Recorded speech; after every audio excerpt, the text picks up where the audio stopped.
Assalamualaikum warahmatullahi wabarakatuh. Saya Lisana Sitikin Alia dengan NPM 1957041008. Di sini saya akan mempresentasikan proposal penelitian dengan judul pengaruh variasi suhu terhadap sifat mekanis, fisis, dan fasa yang terbentuk pada mortar tercoating berbahan basalt dan damar. Tapi pembahasan yang akan dibahas yang pertama ada pendahuluan, tinjauan pustaka, metode penelitian, serta daftar pustaka. Adapun yang melatar belakangi penelitian ini, saat ini sektor konstruksi di Indonesia mengalami perkembangan pesat, terutama dalam hal teknologi. Beberapa produk dalam sektor konstruksi meliputi gedung bertingkat, infrastruktur, dan fasilitas perumahan rakyat menurut Fatihah dan Tias pada tahun 2019. Akumulasi air yang tidak terkendali pada dinding bangunan dapat merusak struktur dan menyebabkan kerusakan seperti pembusukan kayu, karat pada besi, atau pengelupasan plesteran dinding menurut Sutisno pada tahun 2017.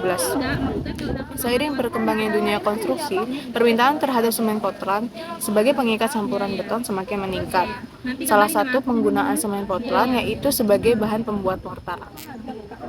Penelitian terdahulu yang digunakan pada penelitian ini yang pertama ada Wenda 2015 yang mengenai pengaruh komposisi campuran mortar terhadap kuat tekan dengan menggunakan variasi campuran semen jenis PCC tanpa tambahan material lain dengan perbandingan variasi terbaik yaitu pada 1:5.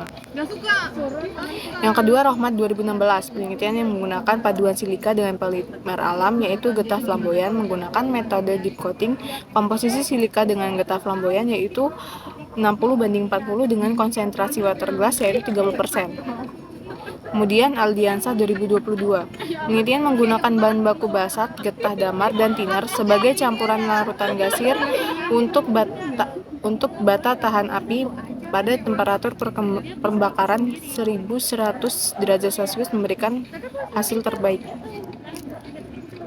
Adapun rumusan masalah yang pertama, bagaimana pengaruh suhu terhadap sifat mekanis dari hasil mortar tercoating.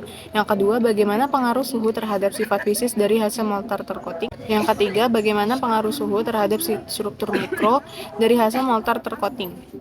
Tujuan penelitian yang pertama mengetahui pengaruh suhu terhadap sifat mekanis dari hasil mortar tercoating. Yang kedua, mengetahui pengaruh suhu terhadap sifat fisis dari hasil mortar tercoating. Yang ketiga, mengetahui pengaruh suhu terhadap struktur mikro dari hasil mortar tercoating. Adapun batasan masalah yang pertama, bahan penelitian ini berupa semen, pasir, air, basalt, dan getah damar. Yang kedua, jenis semen yang digunakan yaitu semen Portland Composite atau PCC. Yang ketiga, pasir berasal dari Tanjung Bintang, Lampung Selatan. Yang keempat, air berasal dari Pusat Riset Teknologi Pertambangan BRIN Tanjung Bintang, Lampung Selatan. Yang kelima, basalt berasal dari Tanjung Bintang, Lampung Selatan.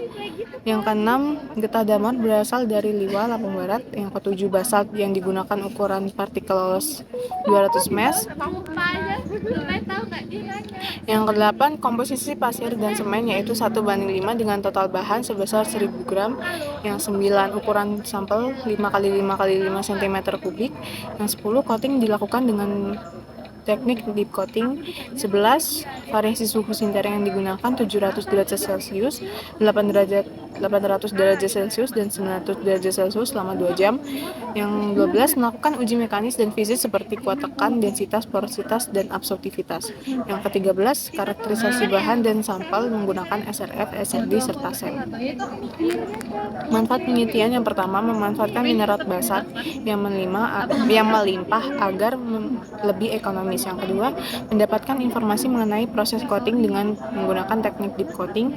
Yang ketiga, memberikan kontribusi dalam dunia konstruksi, terutama dalam bidang finishing dinding mortar supaya tahan terhadap air.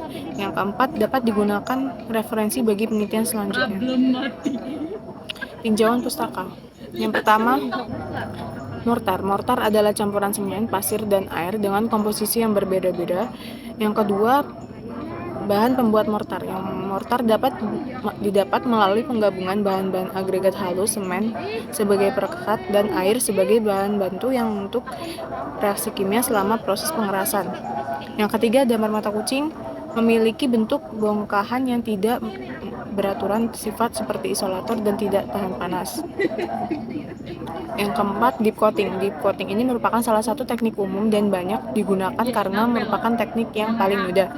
Yang kelima, reaksi hidrolisis. Reaksi hidrolisis ini dapat berlangsung dengan adanya bantuan dari katalis ataupun tanpa katalis. Yang keenam, uji dan karakterisasi. Uji dan karakterisasi pada penelitian ini yaitu kuat tekan, densitas, absorptivitas, SRF, SRD, dan SEM-EDX. Metode penelitian yang digunakan yaitu penelitian tugas akhir ini dilakukan dari bulan Januari 23 sampai dengan selesai di laboratorium non-logam, laboratorium heat treatment, dan laboratorium analisa kimia Pusat Riset Teknologi Pertambangan BRIN Tanjung Bintang Selatan. Alat dan bahan yang digunakan pada penelitian ini yang pertama ada timbangan digital, cetakan 5x5x5 cm kubik, gelas beker 500 ml, plastik zipper, mesh, oven, mesin kuat tekan, mesin SEM, mesin SRF, ball mill, dan mesin SRD. Bahan yang digunakan pada penelitian ini yang pertama ada semen, pasir, air, getah damar, basalt, dan tinar. Adapun diagram alir pada penelitian ini yang pertama diagram alir preparasi bahan, diagram alir pembuatan mortar, diagram alir pembuatan larutan coating, diagram alir pembuatan mortar tercoating, diagram alir uji mekanis mortar tercoating, diagram alir uji fisis mortar tercoating, diagram alir karakterisasi mortar tercoating. Kemudian berikut daftar pustaka yang dicantumkan.